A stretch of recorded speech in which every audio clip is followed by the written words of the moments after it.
Tapi cerita itu sebenarnya bukan tentang Yesus atau Kristus. Lalu kemudian lagi di dalam ini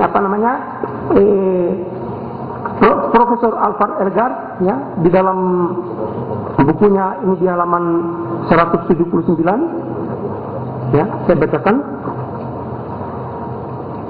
So what they did India, ya kan? So what they did, apa yang mereka lakukan ini?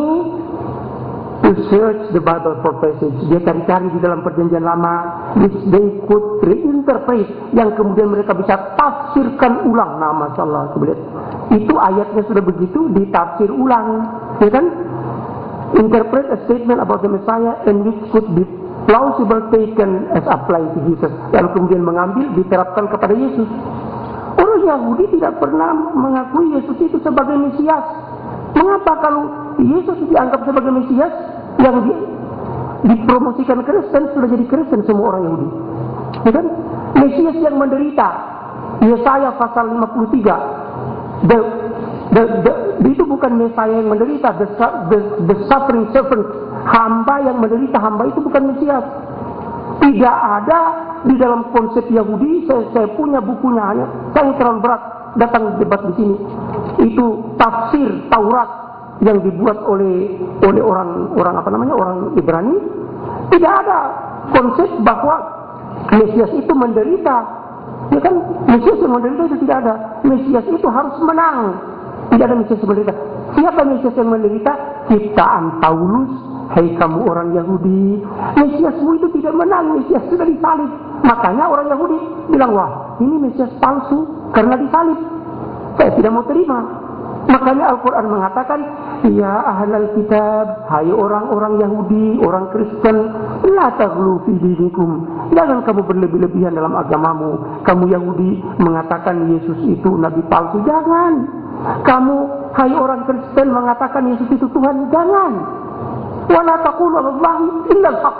Jangan mengatakan tentang Allah kecuali yang benar. Innamal masih Isa bin Maryam Rasulullah. Inilah konsep Al-Masih dalam Islam.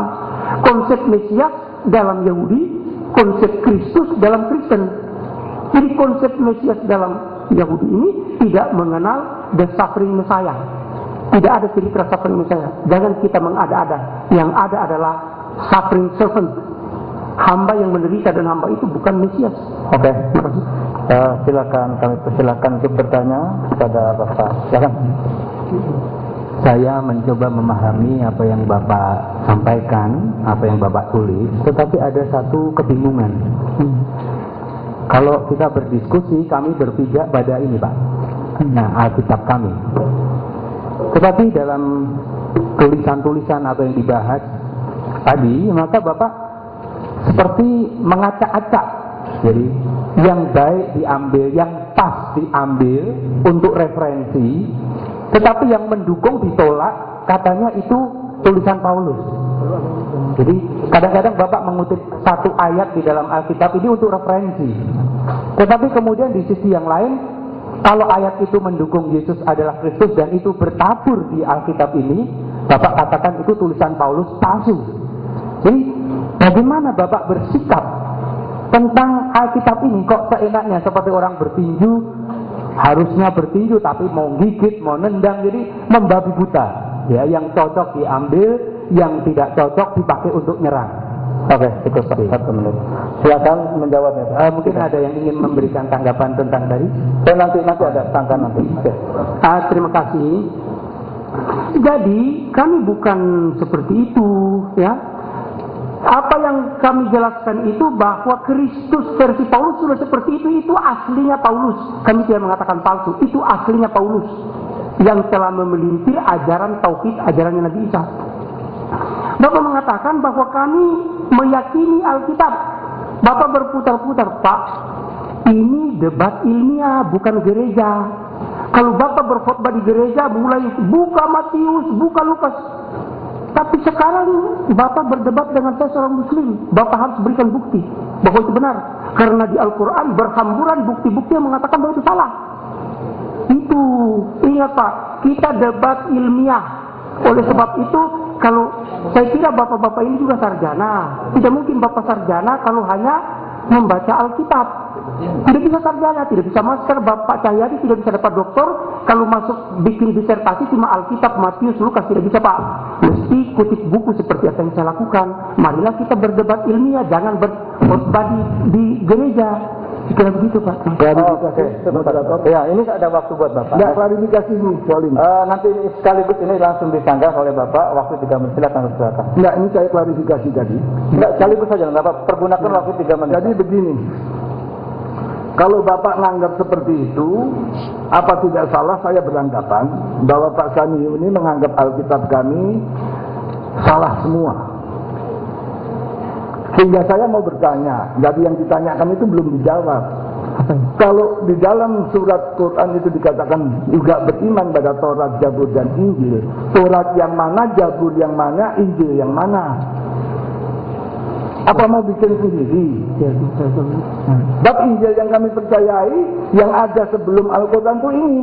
Dan di dalam surat perintah kepada Nabi, dalam surat Yunus 94 dikatakan, hai Muhammad, kalau ada keraguan padamu dalam kebenaran yang diturunkan, bertanyalah kepada pembaca Alkitab sebelum kamu. Kitab yang mana yang dibaca? Orang mana yang ditanya? Terima kasih. Ini klarifikasi. Jadi yang dimaksud dengan Taurat mana, Injil mana, Kristen dulu tidak hanya 4 Injil. Sebagai bukti the 5 Gospel. Ini pakar-pakar Alkitab internasional juga nambahi Injil Thomas.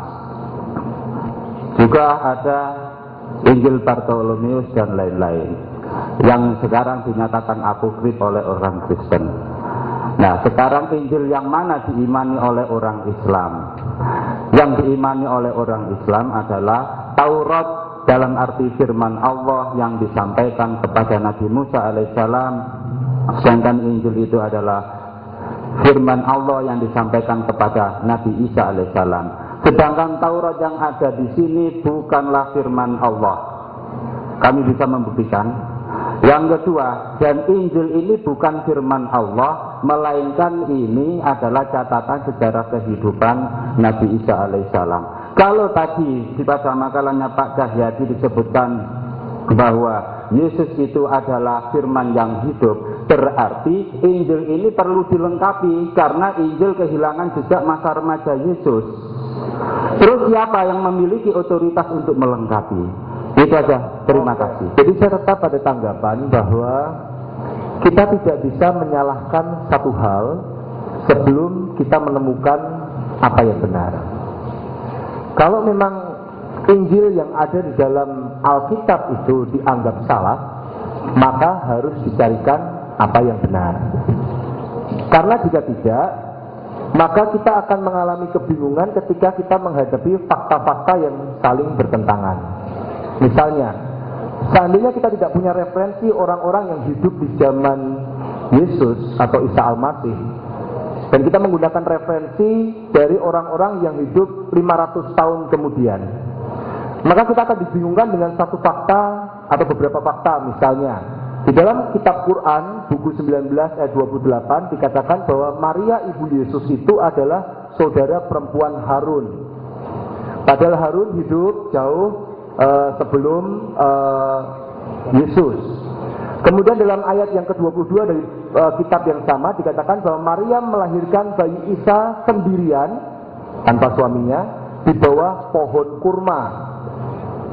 Padahal pohon kurma itu bukan pohon yang tipikal berada, dan di dalam kisah Injil dikatakan bahwa Yesus lahir di palungan atau di kandang ternak. Kemudian dalam buku Quran buku 6 ayat 90 dikatakan bahwa Isa Al-Masih menerima wahyunya dalam bentuk buku. Kalau memang Isa Al-Masih menerima wahyunya dalam bentuk buku, mohon tunjukkan buku mana yang ditulis sendiri oleh Isa Al-Masih.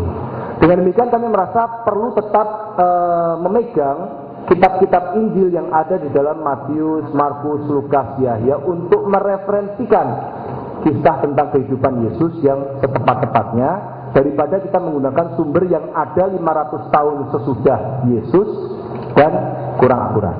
Terima kasih. Sikap seperti itulah yang melahirkan pemikiran ganda, berstandar ganda yang dilakukan oleh Bapak Salim, ya.